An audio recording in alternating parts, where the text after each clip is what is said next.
WCLN 1170 Radio and Star Communications Channel 16 proudly present the We Should Know Show, an upbeat, informative look at people, places, and issues facing our community. This education-based analysis of issues will remain positive and informative. Now, here's your host, J.W. Simmons, as we consider closely what we should know.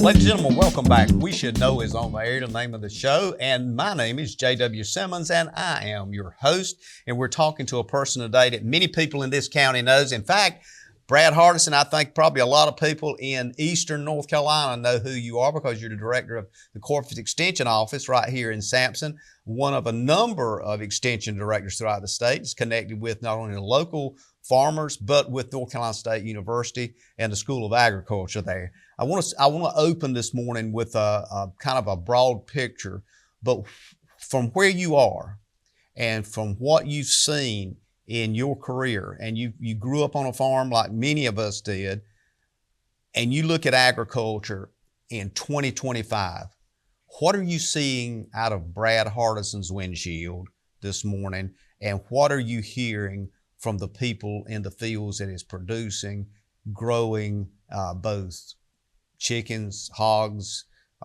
sweet potatoes, all the things with ag? What are you feeling about 2025? Well, the biggest thing I'm seeing out of my windshield in 2025 is optimism. You know, we want to be optimistic about this year. With the year we had in 2024, you know, we had weather, we had hurricane events, we had real high input prices. So trying to be really optimistic about this year. This morning on the way in here, I looked up some of the stocks that were online, and we've got some things that are up that are good for us, and then we got some things that are down that may not be too good for us. You know, hogs are down, soybeans are down, corn's up, diesel prices are down. Some of our fertilizer, our nitrogen is up. It's running a little higher right now, but that's basically because everybody's getting ready to plant corn and the demand's a little bit higher. But we're hoping those prices are going to come down a little bit, and our input costs are going to be a little less this year. We're hoping the weather's going to cooperate with us this year, and we're hoping for a whole lot better season in 2025 than we had in 2024. One of the things that's hit us in 2024, and I remember you and I had a brief conversation about this, was the whole drought situation. We had the corn crop or grain crop here was just, in some cases, just totally destroyed. Is that something obviously we don't have control over is weather, but is there a way that technologically and with everything from irrigation right on around that picture could be changed? And what are the cost variables? If somebody says, well, if I have a drought, I'm going to put pipe in the ground. We're talking millions of dollars. Yeah, it is millions of dollars. And one thing that James Lamb always says is that profitability can overcome a lot of this weather mess, because if you're profitable, then you can afford to put some of that irrigation in. Or if you're wet, you can put some drainage in. So you got to be profitable. Last year, we weren't that profitable. Farmers normally work on razor thin margins anyhow. So it's really important to be profitable so we can get that equipment to put into the fields. And it's not only equipment that we talk about when we talk about technology, but we also are talking about some of our technology in our seed that we're planting. You know, drought resistant crops that we're putting in, you know, plants that will go longer in a drought, that can do without water for longer. You know, we've got some of that seed technology that we have in, and just hoping that all of this put together will get us through some of those issues that we had back in 2024. One of the things that we were talking a bit before we came on air this morning about ag and where it's going and the impact, and also its relativity and relationship to economic development. Ag is the big source here in this county, but I want folks to understand also, what is it, $114 billion income for the state of North Carolina. It's huge in the state of North Carolina. You can live in Raleigh in the urban area. You can live wherever you want to, but reality is if ag gets hurt, everybody hurts. Yeah, that's right. Talking about local, 53% of our employment in Sampson County is tied to agriculture. Everything from support businesses, like you've got Hog Slat that supports farmers. You've got Prestige, that's a big farm. You've got Smithfield Food, that's a packing facility, and also integrator here in the county that are some of our larger employers here in the county. And then you've also got our food supply. We're $2.1 billion. We lead the state in crop sales, in livestock sales. We lead the state in the production of a whole lot of different commodities, vegetables, melons, fruits and nuts, just so many commodities that we have. We're top 5 in corn, soybeans, top 10 in cotton. So we are a very diverse agriculture. And then you look at the livestock that we have. We're number 1 in chickens and eggs. We're number 1 in hogs and pigs. We're in the top 20 in cattle. So we are really diverse in agriculture here in the county, which is a good thing.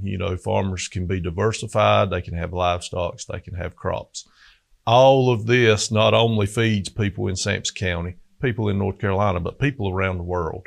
We were talking earlier about some of the trade that we've got going on in North Carolina globally. Our ag commissioner does a great job of getting our products not only from Sampson County, but from North Carolina into global markets. When we look at that, and I'm going to leverage over a little bit of an edgy subject now that's out there, but it's apparent to everybody, so we might as well touch on this. Do you see a lot of what's happening with tariffs now, the reciprocal reactions to raising tariffs affecting the guy or the folks that do farming here in the county, and what I call the boots on the ground, affecting them in a radical way? Or is that something that nobody's faced this before and we're just going to have to see how it unfolds? Well, it's an unknown. We don't know how it's going to affect us. We know that if we get tariffs on imports that we're importing, like fertilizer cost is going to go up. That's going to increase our input cost. If we get issues with labor, which we shouldn't, most all our labor is H-2A contracted labor through work visa programs that we have. But if by chance some of the workers, feel uneasy or uncomfortable coming in here to the United States, it may reduce some of our labor that we have here with some of our specialty crops. And we have a lot of specialty crops here. In North Carolina, we lead the state in sweet potatoes. That is a hands-on type crop. Tobacco is another one, hands-on type crop. Blueberries, really hands-on, labor-intensive crops that we rely on that labor force. But all these tariffs and trade wars that we're hearing about in the news and issues with immigrations is an unknown for us, and we're just going to have to go forward and see where it takes us. I think one of the things that strikes me in this conversation, Brad, is that we've always looked at the weather as being the big unpredictable thing, but just what you laid out is also now another unpredictable issue that we're facing. And according to Professor Dorfman, Jeffrey Dorfman, North Carolina State University, I know you know that name, is involved in agriculture economics. He says about 1 out of every 6 jobs in the state of North Carolina is tied some way to agriculture. 1 in every, that's a lot of jobs that's tied directly to agriculture. And the other thing that strikes me is that, and I think you have mentioned this in the past, is that these jobs are not always just labor-oriented jobs. They're technology-related jobs. Yeah, people that's putting all these computers in all these tractors. If you look at a tractor right now, there's more technology in the tractor than there was on the moon rover that went to the moon back in the 60s. And it's not just the technology in the tractor, it's the technology that the tractor interfaces with. We're talking about the satellites up in the air. We're talking about GPS guidance. We're talking about seed technologies. We're talking about fertilizer technologies, slow release fertilizer technologies. So when you think about technology, it's not just a piece of equipment that you hold in your hand or a tractor that you're driving or an implement that you've got behind the tractor. You're also talking about technology that's implanted in seed and in fertilizers and other inputs that go into agriculture.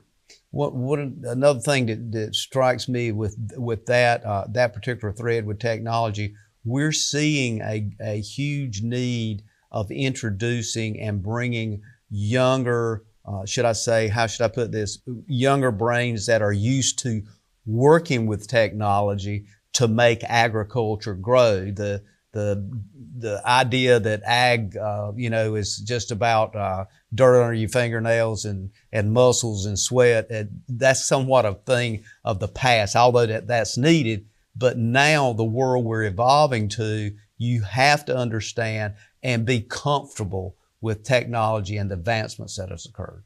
That's right. Used to, when your tractor broke down in the field, you either pulled your work truck out there and got your tools out and worked on it, or you called the service man. Mm-hmm. He drove his truck out there with his tool. Now a guy in a Tesla pulls out there and he brings his computer out and plugs his computer into your tractor, and he pushes a bunch of buttons, and he says, well, there's a sensor that's bad on your tractor. So then he calls the service man. Service man drives his Tesla out there, and he's got his sensor in his hand. He goes out there and he unplugs the sensor, plugs the other sensor back in, and then you're able to get back on doing whatever you were doing. So it's a whole lot different. There's not as many busted knuckles now working on tractors. There might be some callous fingertips where they're, working on the keyboard. So a big difference. And that's really where we could take advantage of some young people with this new technology. I think it's one of the things that strikes me is that, when I sit down and talk to you, or we're communicating, especially with extension folks, you folks are on top of everything related to agriculture. It doesn't matter whether it's a pig, a chicken, or an egg, which now has become gold. When we come back from this break, I want to kind of get into some of those areas that you see now in agriculture that folks need to be aware of. And unless they have been in that environment, or have family members of that environment, they may not understand how much it has progressed. So we'll start with that when we come back. Ladies and gentlemen, stay tuned. We have Brad Hardison on. We're talking about agriculture, which is a big deal in the state of North Carolina, and particularly a big deal here in Sampson County. We'll be back in a moment.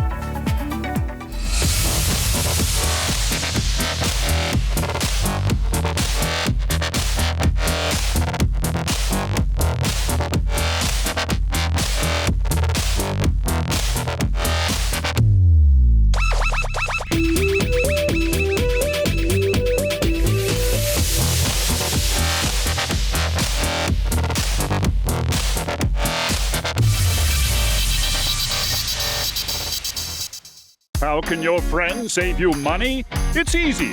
Refer a relative, coworker, neighbor, or friend to Star Communications. Friend signs up for high-speed internet service. Friend's new account is confirmed. Friend gives your name to our service representative as the one who referred them to Star. You receive a $30 internet credit.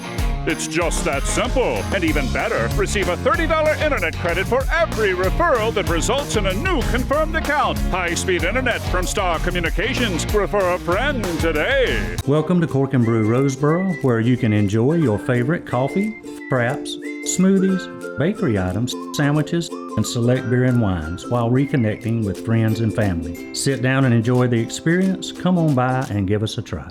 When we're connected, American communities thrive. And as the internet connects more Americans to education, healthcare, and jobs every year, access to robust and reliable broadband is more important than ever for rural communities. For over 30 years, the Universal Service Fund has enabled affordable, high-quality connectivity for Americans across the nation, no matter how small or remote the community.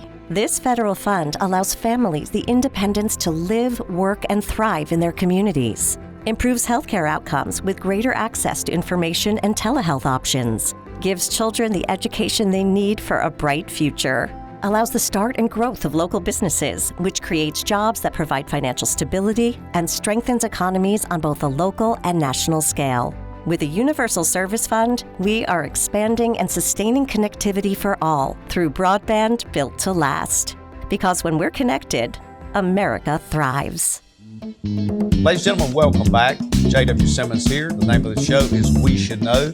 We're talking with Brad Hardison, Director of Cooperative Extension in Sampson County. Brad, your position here is as a position. It's also held with people from Bladen County, from Cumberland County to Wayne County, all the other listening areas, Duplin County. There's people that have direct connections with NC State and a staff of folks, as you do, that keep folks attuned to and understand what's happening in the world of agriculture. Ag is the number one industry in North Carolina, $111.1 billion annual contribution to the economy, roughly 1 in 6 of the state's overall income. That's huge. We get caught up with Amazons and all these other things, but the reality is ag is at the back door of everybody, no matter where you live in the state. That's right. You need doctors when you need them. You need lawyers when you need them. That's not that often. When you need a farmer, it's 3 times a day, breakfast, lunch, and supper. Absolutely. Every time you eat, you're using a farmer and a farmer's resources. You mentioned other places around with Cooperative Extension. We have Cooperative Extension Centers in every county, so that's 100 counties, plus Cherokee Indian Reservation. So we have 101 extension centers all across the state of North Carolina. We work with NC State, we work with NCDA, we work with research stations. And what our objective is, all across the state with agriculture, is we want to take the research and the information in not just ag, but ag and food, health and nutrition, 4-H, youth, and community development that we're working on at NC State and NCA&T. And we need to get that information out to the public as efficiently as we can. And that's what our job is to do. We work on that research. We take that research, 2 or 3 years worth of research in one project, with thousands of projects going on, daily, and get that information out to the farmers to help them become more efficient, more profitable. We get it out to the consumers to help them buy groceries on a budget, help them with recipes. We have At the Table show that we have on Star TV. That our FCS agent puts out. And then we try to get that information out so people can make better, more informed decision that is research and non-bias based. In our conversation, and I'm hoping folks is picking up on this, we sometimes look back generations ago. And during that generation, farming was one thing, and that was the idea of you got up early and you still have to do some of that. But the reality is, as we've moved in this new technological age with ag and technological age with operating equipment related to ag, it becomes a sophisticated, dynamic source of income for families. But yet when you go back and look, you think, how does it relate today? Talk to us a bit about ag today in the sense of some of the things that is being experimented with and some of the things that is happening here. You mentioned the research station. Some of the products and crops that are being experimented with here in this research station right here in Sampson County has been huge over time. Mm-hmm. That's right. When you talk about the research station down the road at 403, they are the sweet potato, I would say, research station, not only sweet potato, but they're horticulture and vegetable crops. So they do a whole lot of horticulture and vegetable crops. They've done some muscadine grapes in the past. They've even done some Christmas trees in the past. They've done some biofuels, trying to grow quick growing trees to see how they could chip and be used in biofuels or shavings in the livestock industry. But they're known as the sweet potato research station, and they have developed several breeds or well-known cultivars or varieties of sweet potatoes over the years. The number one is the Covington, that 90% of sweet potatoes, probably 95% of sweet potatoes grown in North Carolina are Covington cultivar or Covington variety. And they are out there every day working on new breeds and new cultivars and new varieties. And not only sweet potato cultivars and varieties, but ones that can resist drought, ones that can resist rain. Because we all know in the fall in North Carolina, when sweet potatoes get ready to harvest, is hurricane season. So we get all those torrential downpours, 25-inch rainstorms that come in here with these hurricanes. And those sweet potatoes have got to survive that and be able to be housed and stored without rotting. So they've got a big storage facility place on that research station that they work on. Hunter Barrier is the superintendent there, and really great guy. Really works hard. He's got a super staff over there. They're easy for us to work with anytime we want to put research plots, whether it's soybean, corn, watermelon, sweet potatoes. They always open a spot up for us to put research plots in out there. So there is a lot of work that's done out there. The connectivity we got, and you mentioned AT&T, North Carolina State University, some land grant universities, is critically important for folks that maybe are coming here. And from what I can understand, we're seeing a continued influx of newcomers. We often hear about those people in Raleigh and various other urban locations. But ultimately, I don't know whether it's just me or I haven't done any studying on it, but it seems we're seeing a lot of those folks also being scattered throughout the rural landscape. If you had somebody's listening today and they are maybe thinking about coming to North Carolina, they got a cousin or a friend or somebody from upstate New York or wherever that's thinking about moving here, what would you have to say to that person that they need to get used to or become familiar with? To be rural savvy, if that is a phrase that can be used now? I would say we have lovely beaches and mountains in North Carolina that would be great places to move to. Sampson County, great place to move to. I love the ruralness of Sampson County. We have 60 people per square mile. We're one of the second largest county in North Carolina. The thing I would tell people that are moving here in Sampson County is you need to really investigate where you're moving to, because we have like I said, we're number one in hog sales. We're number one in poultry sales, chickens and turkeys and eggs. So there's going to be some type of hog house or some type of poultry house or maybe even cattle that's going to be somewhere around where you're living. And with that comes beef, pork, and chicken. Mm-hmm. With that comes odors. People like us grew up on farms. We are used to the odors that comes with farming. People that move from places that there's not livestock odors is very pungent.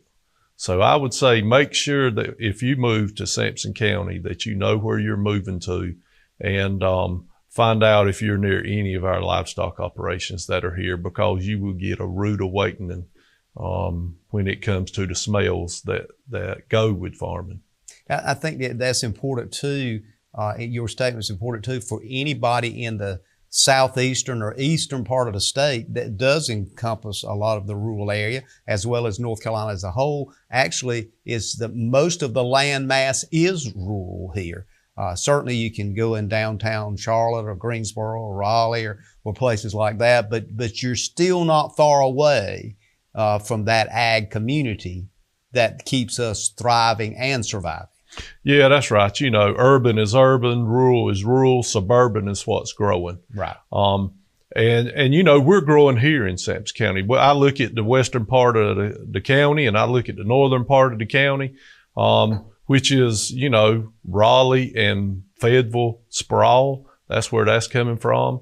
People are building houses here. They're driving to Raleigh. They're building houses down in Autryville, Clement area. They're driving over to Cumberland County to the military base or somewhere to work in Fayetteville.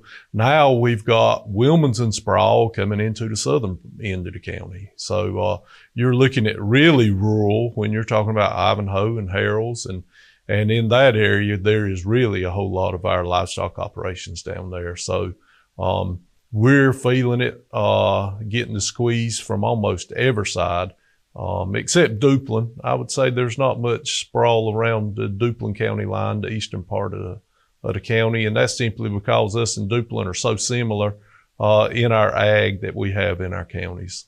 Yeah, and I think that relationship and that bonding of agriculture and regional, looking at the regional aspect of ag, always comes together, because sometimes we get caught up into the boundaries of county, and ag don't have those boundaries. Once you look at ag as a large entity in the state of that over $100 billion income, it's beyond any structural boundary as far as a government line or something of that nature.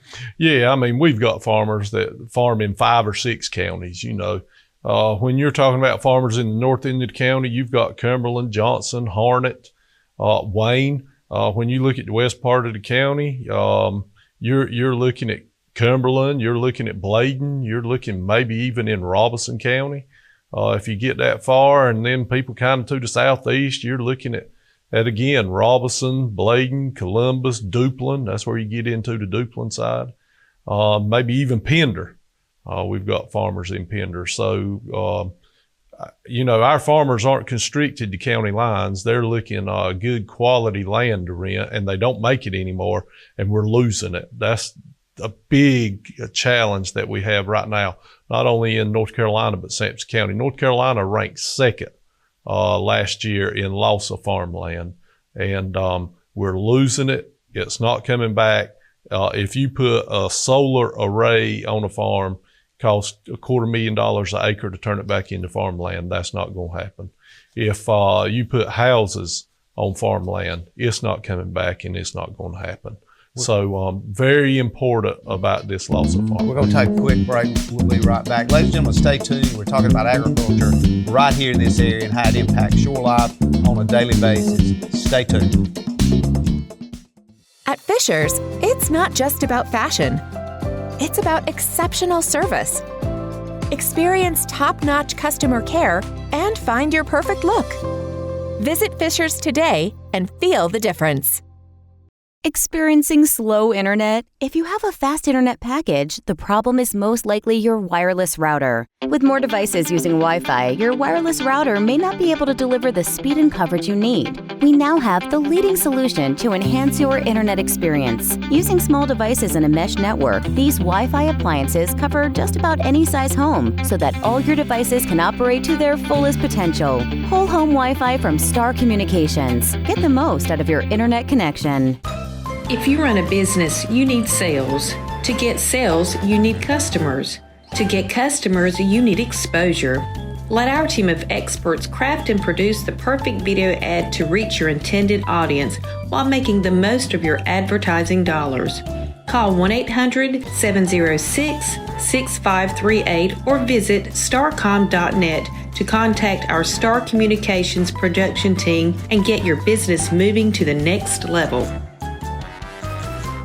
The average American household has 17 devices connected to the internet. With more and more devices able to get online, you may need to increase your internet speed.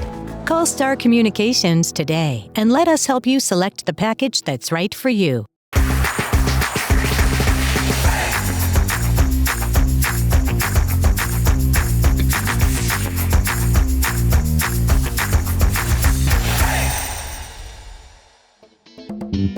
Ladies and gentlemen, welcome back. We Should Know Is on the air. My name is J.W. Simmons. I'm your host.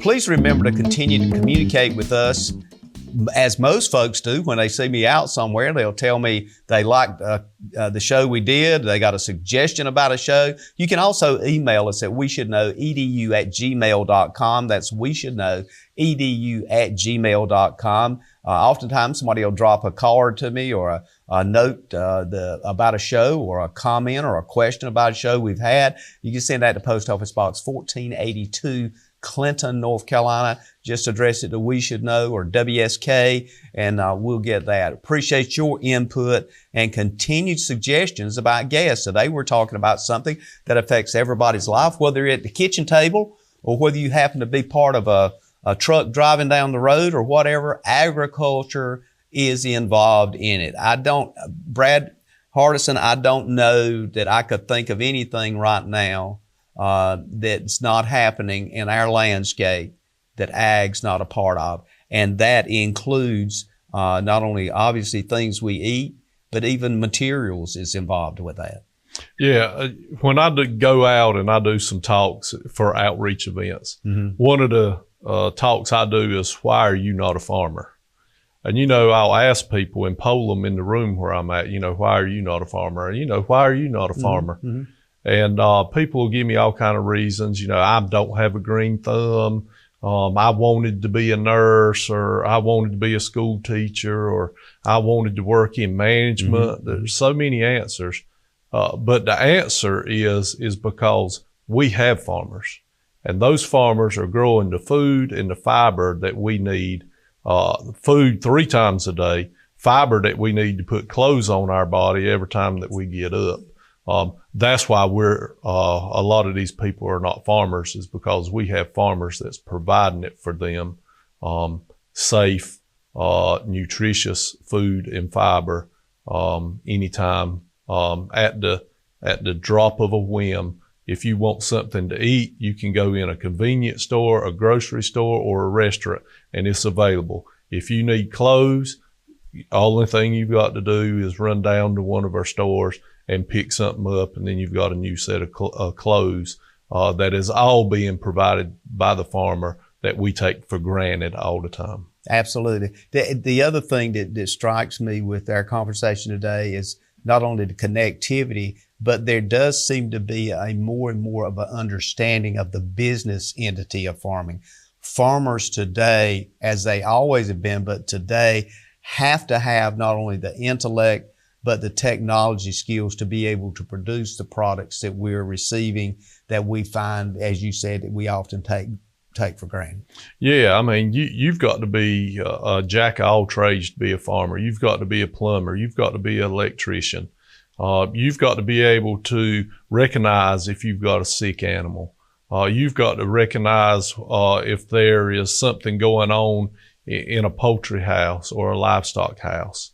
And you've got to quickly diagnose that and be able to put your finger on what the issue is. You've got to be able to put crops in the ground. You've got to be able to look at technical reports and be able to look at those reports and find out what the information is trying to tell you. You've got to be able to read pesticide labels. You've got to go to continuing education classes and make sure that your pesticide license is kept up to date. Same thing for waste management classes. If you're dealing with livestock, you've got to take those continuing education classes and keep those licenses current. Then you've got to be able to get on the computer and look at the stock market, and you've got to be able to see what the futures are doing and lock in those prices.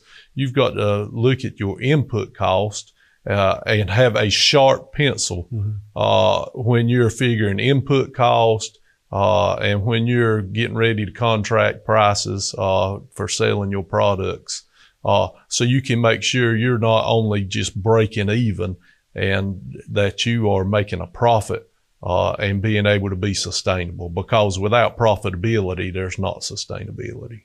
Well, one of the things that you have seen in your career and in your personal life as well, I think, as I have, over time, we've seen certain shifts occur in agriculture. One of those was the shift to integrators with hog production.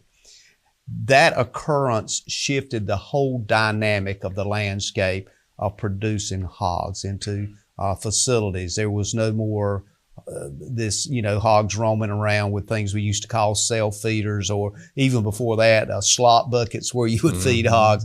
Now it's very sophisticated, very computer designed, very environmental friendly, those kinds of things.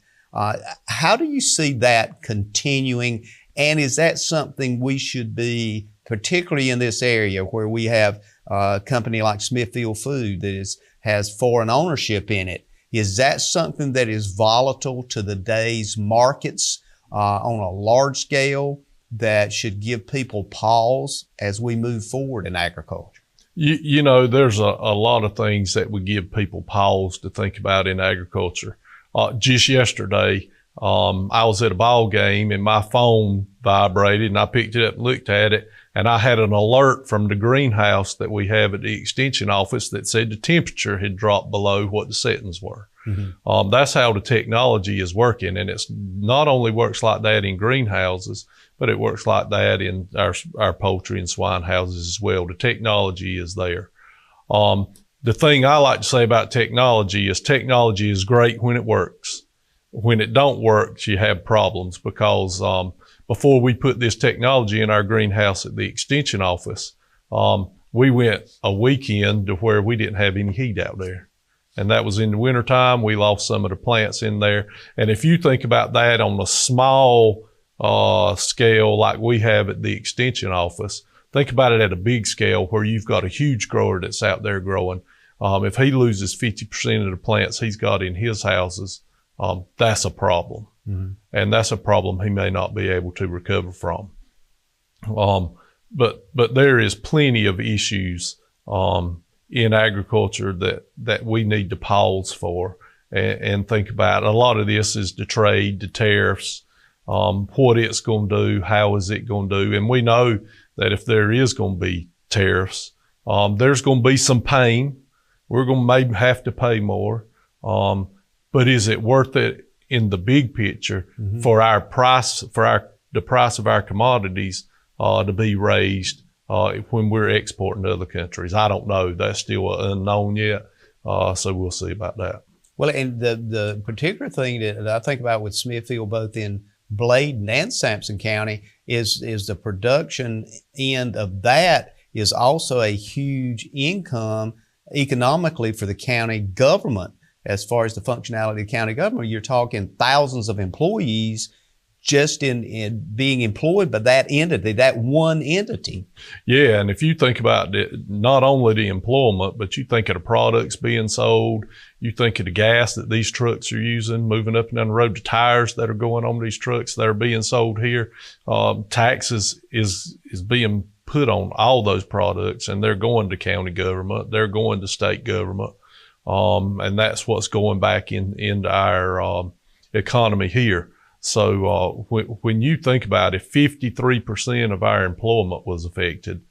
That would really affect government operations. It would affect our economy, and we would have big problems here in the county.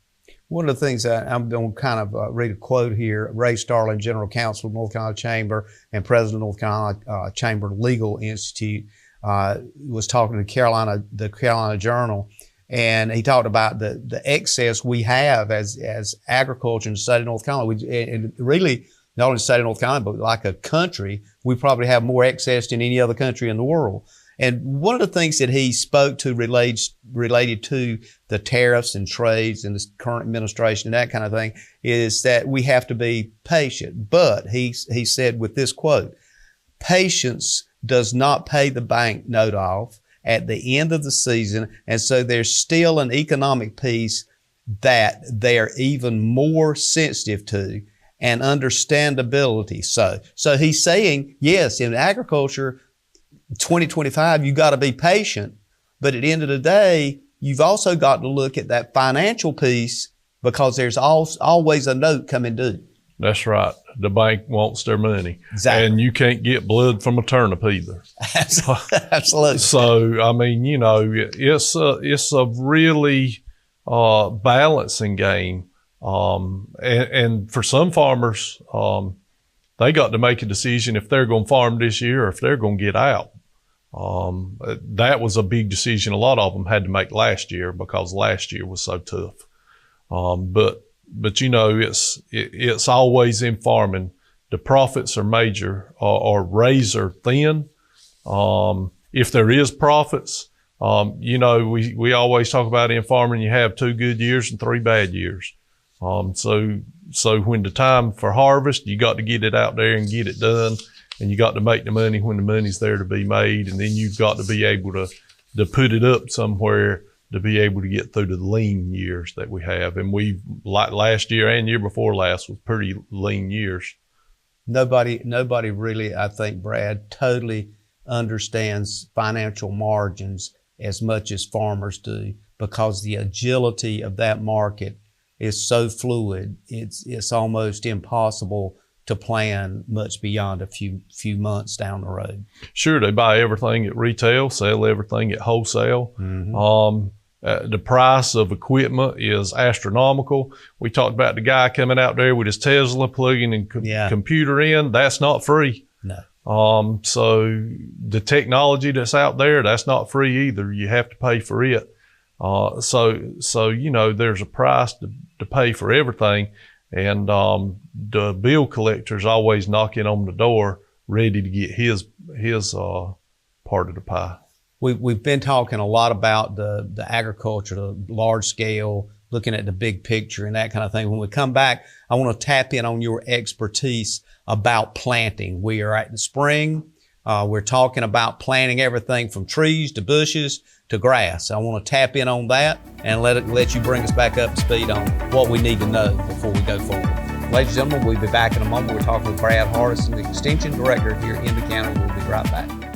When we're connected, American communities thrive. As the internet connects more Americans every year, access to robust and reliable broadband is more important than ever for rural communities. The Universal Service Fund enables affordable, high-quality broadband, improves healthcare outcomes with access to telehealth options, gives children the education for a bright future, and allows business growth and job creation. The Universal Service Fund is expanding and sustaining connectivity for all, because when we're connected, America thrives.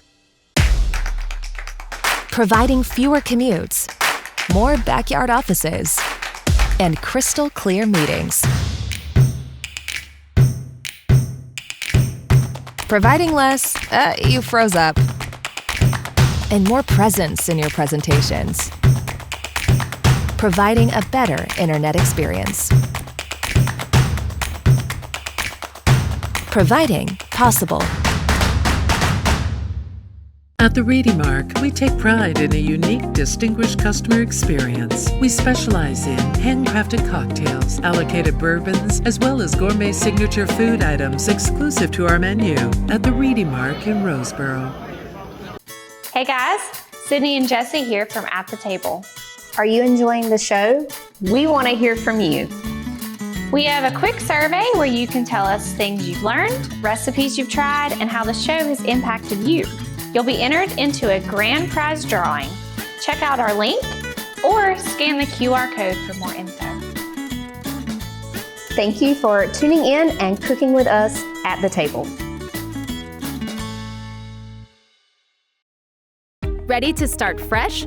Continue your journey? Or explore something entirely new? At Sampson Community College, we're here to help you begin here and go anywhere. With flexible schedules, affordable tuition, and programs designed for your success, there's no better place to reach your goals. Registration for Fall 2025 is open March 31st through April 17th. Expand your horizons today. Sampson Community College. Your future starts here. We find in life that some things just go together. Like peanut butter and jelly, cheese and crackers, steak and potatoes, and of course, milk and cookies. But the bottle and the throttle are never a good combination.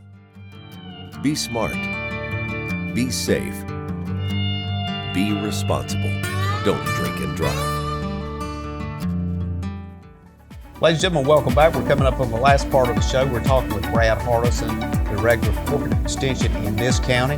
Brad, I wanted to kind of zero in on some things in the past we've had you on, and I kind of held this off because there's such a huge amount of information that I'll try to get out when I have you on, and you're so busy. I try not to pull you off the line, so to speak, but we got you here today. It's the spring of the year. I mean, this show is airing as the spring is unfolding. Grass has started turning green a little bit. We see trees budding out. That green stuff is all over the cars and everything.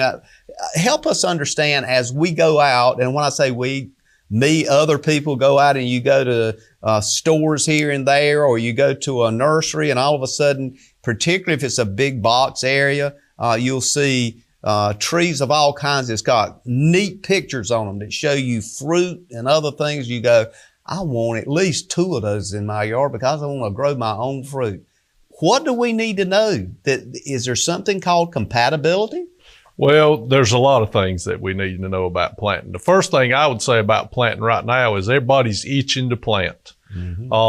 I go by all these stores, all the plants that are out there, they all look nice and pretty.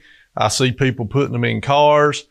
But the thing I want to really stress is we need to wait a little bit before we plant. We need to think about our average frost date that we have here in the county. You know, our average frost date, last frost date is March 30th, and it's plus or minus 12 days. So we could be going into the middle of April before we get the last frost date. And anything that you're buying that's young and tender and looks pretty right now, that you go out and plant in your landscape or your garden, and then we get a freeze or a frost, you're going to be going back and buying and replanting again because the weather's going to kill it. A couple of years ago, matter of fact, in 2022 and 2023, our last frost was May 10th and then May 20th. Wow. So real late frost that we had. Last year, our last frost was Valentine's Day, February 14th. So I know we had a little bit of frost last night. We're scheduled to have frost again tomorrow night. So be patient. Wait until the last threat of frost is over. Wait until the middle of April before you go out and start getting your plants, before you start planting them. Now, when you do go out there and look at those plants, there's a lot of things you need to look at. First thing you need to look at is it in our hardiness zone? We are in hardiness zone 8A. That's by the USDA. That tells our weather for a certain area, geographical area in the United States. That plant tag in that plant is going to say U.S. hardiness zone, and then it's going to list it. If it's anything but 8A, my advice would be not to buy that one and plant it. We want something that's going to grow optimally here in our area. Now, does that mean a lemon tree and an orange tree won't grow here and you might not get an orange or two off of it every year or every other year? That don't mean that you can't do that. But you're not going to have a tree full of oranges or a tree full of lemons because they don't grow here in our area. They're more southerly. They're going to grow in U.S. hardiness zone 10 and 11. So make sure you read that plant tag for the USDA hardiness zone, and it's 8A. You talk about fruit trees. One thing I want to say about fruit trees, we've had a lot of calls about fruit trees and people wanting to know what to do and how to do, and they're not having much success with them. There's a lot of work that goes into fruit trees. And I classify fruit trees into three categories: low maintenance, moderate maintenance, and high maintenance. And depending on how much time that you've got to put into these plants that you're growing in your yard, needs to be what category of plant you buy. If you don't have a lot of time, you need a low maintenance fruit tree. Some of those can be figs, persimmons, pecans, walnuts, chestnuts. Those are some of our low maintenance fruits that we can grow in our yard. Very little pest pressure, very little spraying, very little pruning that has to go along with them. Basically, plant them, water it when there's a drought, be ready to harvest when the fruit comes off. Then you've got moderate maintenance, and this is what a lot of people likes to grow: apples, pears, Asian pears, and plums. See a lot of those in your yard. And when we talk about moderate maintenance, we're talking about having to plant them. Then we're talking about having to water them, making sure they get 1 inch of water a week. We're talking about fertilizing, making sure that our fertilization program is right. We're talking about a spray program, having to spray them, make sure the pests are off, make sure they don't have disease. And then we're talking about pruning. And those moderate fruit trees are pruned in a central leader type pruning. That's how we want to train them, in a central leader. And that is one strong main branch with our scaffold branching coming out around it. Then our high maintenance is peaches. And everybody wants peaches, and everybody tries to grow peaches. Peaches are very high maintenance. They're needy. They get disease real easy. They've got to be on a 14-day spray program. They've got to be pruned to an open center habit. And they want to produce all these trees' purpose in life is to produce seed. That's what their purpose is. And that's what that tree wants to do. It wants to produce hundreds of fruits with as many seed in it as possible. Now, those fruits in nature are going to be small fruits that's, a little bit bigger than a 50-cent piece, and they're going to have a lot of seed in them. That's not what we want. We want a big, juicy peach or a big, juicy apple to eat. And it takes work to get those fruit to be big and juicy, because that's really not what that fruit tree wants to do. It wants to produce a whole lot, and it wants to produce a lot of seeds so it can reproduce. So to get that, we've got to put the work in. A lot of people don't put the work in it. And then they call us and want to know what's wrong. That one, they bought maybe a fruit tree that's won't grow in this hardiness zone. 2, they've not put the maintenance into those that is needed. And then 3, they may have just ignored it. Mm-hmm. So those are some things that people need to look at when they're planting fruit trees. What level of maintenance are you going to put into it? And then decide what tree that you want. And then we have all the information at the office about pruning, spray schedules, and fertilization. One of the things I get a lot of folks, mention to me, like when I'm having you on, or especially like with this show, I guarantee you'll have a lot of folks, why don't you ask him about this? Well, here's one of those this things. Grapevines. I get folks oftentimes to say, well, we've had a grapevine for several years now, and we forgot to prune it last year. Well, I don't really know how to prune it anyway. Is there somebody I can call?